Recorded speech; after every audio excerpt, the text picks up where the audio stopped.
Hawkfish adalah ikan penghuni terumbu karang berpintik oranye yang berwarna cerah dengan bakat reproduksi yang luar biasa. Hawkfish mungkin memulai hidup mereka sebagai betina, tapi ketika ada terlalu banyak hawkfish betina di habitatnya, mereka memiliki kemampuan untuk berubah menjadi jantan dari spesies yang sama. Hal ini memungkinkan hawkfish jantan baru untuk mengambil alih beban reproduksi, memungkinkan betina lebih banyak pilihan kawin. Tidak hanya hawkfish dapat mengubah jenis kelaminnya, tapi itu juga dapat mengubahnya kembali. Seekor hawkfish yang telah berubah menjadi jantan dapat kembali menjadi betina jika populasi berubah dan lebih banyak betina dibutuhkan. Bakat luar biasa ini tidak terbatas pada hawkfish saja. Pengubahan kelamin lazim di seluruh kerajaan hewan. Katak, bearded dragon, ikan badut, dan banyak hewan lainnya memiliki kemampuan untuk mengubah jenis kelamin jika situasinya mengharuskan. Kamu mungkin duduk di rumah bertanya-tanya, ada apa dengan semua topik hewan ini? Saya datang ke sini untuk video SCP, bukan pelajaran biologi. Percaya saja pada kami, kita akan bahas itu. Meskipun sederhana bagi banyak hewan lain, manusia memiliki lebih banyak kesulitan untuk mengubah jenis kelamin dan karakteristik kelamin mereka. Ini dapat memerlukan pembedahan dan terapi penggantian hormon selama bertahun-tahun untuk mendapatkan hasil yang diperoleh ikan badut dalam semalam. Kecuali tentu saja manusia mendapatkan SCP-113. SCP-113 adalah batu merah kecil yang dipoles menyerupai sepotong jasper. Ketika dipelajari dengan cermat, terlepas dari kemiripannya, ternyata itu bukan jasper atau jenis batuan lain yang dapat diidentifikasi. Ketika ditempatkan pada daging makhluk hidup dengan kromosom seks, jenis kelamin organisme dan karakteristik fisik yang terkait dengan jenis kelamin berubah dalam beberapa cara. Efek ini pertama kali diuji pada manusia dengan tingkat D yang tidak disebutkan namanya. Tingkat D ditempatkan di ruang pemeriksaan steril dan dihubungkan ke berbagai sensor dan peralatan yang dirancang untuk memantau keadaan biologis, kesehatan, dan setiap perubahan pada tubuh mereka yang mungkin terjadi. Pertama, tingkat D diinstruksikan untuk membuka tangan mereka dan menutup batu di kepalan tangan mereka. Kontak antara kulit mereka dan SCP-113 memulai tahap pertama dari proses transformasi. Tahap pertama berlangsung kira-kira 0,2 detik saat batu terikat dengan sel yang disentuhnya, menyebabkan perubahan kimia dan meninggalkan sejumlah kecil kerusakan jaringan yang sebanding dengan luka bakar ringan. Begitu proses ini dimulai, tingkat D tidak bisa melepaskan batu dari tangannya. Karena gelisah, dia berusaha melepaskan batu itu dari kulitnya, tapi tidak berhasil. Itu melekat kuat pada kulit dan tidak akan lepas sampai prosesnya selesai. Tahap kedua dari transformasi berlangsung sekitar 20 detik. Tingkat D melaporkan merasa mual dan segera muntah di lantai ruang ujian. Selanjutnya, dia melaporkan sensasi menyengat di seluruh tubuhnya seperti ditusuk dengan jarum kecil di sekujur tubuh. Sensasi ini telah dikaitkan dengan gelombang elektromagnetik tingkat rendah yang dilepaskan oleh SCP-113 selama fase ini, yang ditangkap oleh salah satu monitor. Setelah rasa mual itu berlalu, para ilmuwan yang mengamati monitor tingkat D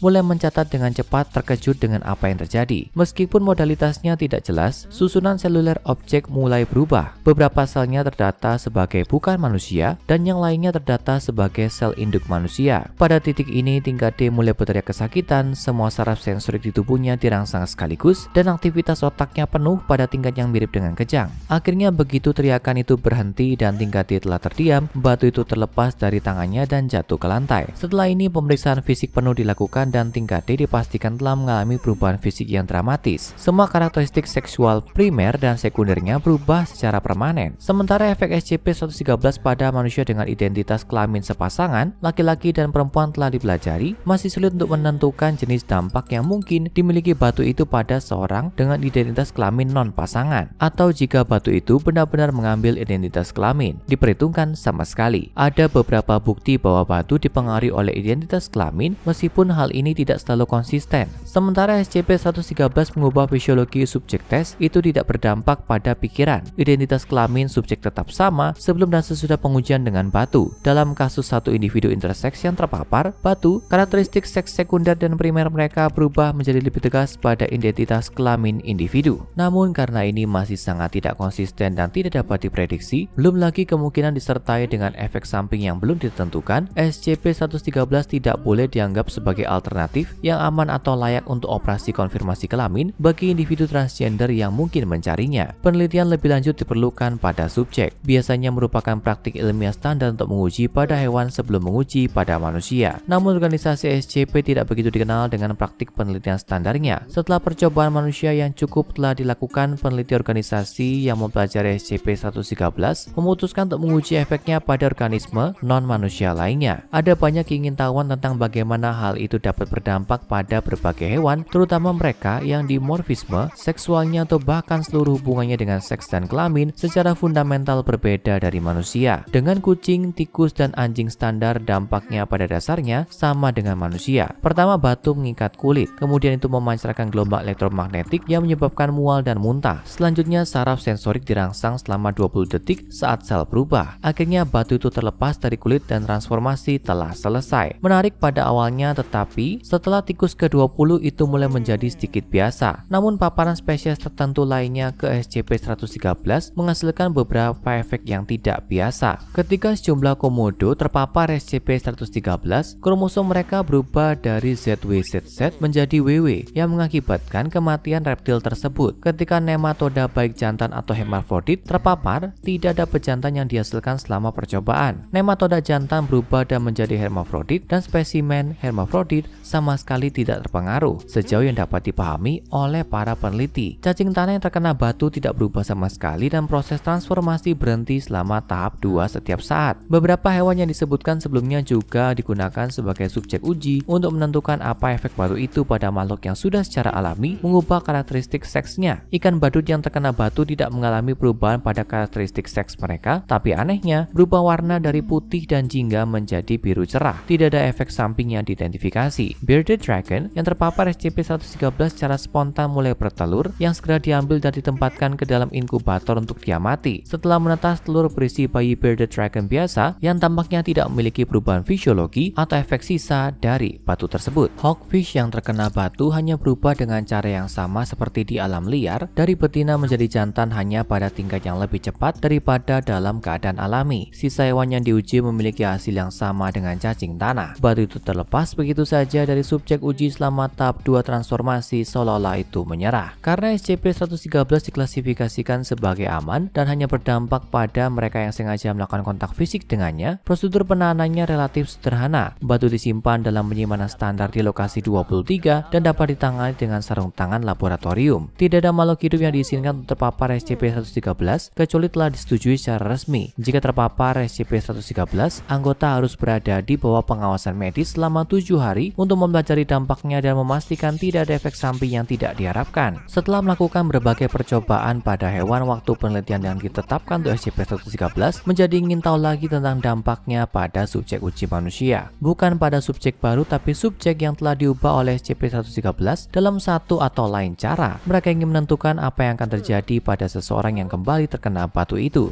Apakah itu akan membalikan efeknya sendiri pada dasarnya mengubahnya kembali menjadi orang sebelum eksperimen? Apakah itu akan mengubah mereka lebih jauh? Apakah itu akan merugikan mereka? Dalam upaya untuk mengetahuinya, beberapa anggota tingkat di awal yang digunakan dalam uji coba manusia 113 dibawa kembali untuk putaran eksperimen lain, serta tingkat D baru untuk menguji efek langsung paparan ulang. Pertama, tingkat D yang belum pernah terkena SCP-113 memegang batu yang diletakkan di lengan telanjangnya. Segera itu melekat padanya dan transformasi dimulai. Setelah transformasi selesai dan batu terlepas dari lengannya, para ilmuwan yang hadir menunggu selama 60 detik sebelum memasangnya kembali. Untuk menghindari kerusakan jaringan yang berlebihan, batu itu ditempatkan di lengannya yang lain untuk percobaan kedua. Hampir seketika, subjek mulai menangis kesakitan, menggeliat di atas meja ujian dan memohon agar batu itu dikeluarkan. Tentu saja pada titik ini itu sudah terikat ke selnya dan tidak bisa dilepas. Selama tahap 2, hatinya mulai membengkak dan dia mulai memasuki fase awal gagal ginjal. Pada saat tahap keempat selesai dan batu dapat dikeluarkan, subjek telah pingsan karena rasa sakit. Pemeriksaan fisik segera menentukan bahwa subjek mengalami kerusakan signifikan pada hati dan ginjalnya, serta kehilangan kepadatan tulang dan kerusakan jaringan masif di lengan tempat batu ditempatkan. Akhirnya alat kelaminnya tampak benar-benar hilang, meninggalkan permukaan halus di belakang area kemaluan, seperti boneka. Subjek meninggal beberapa jam kemudian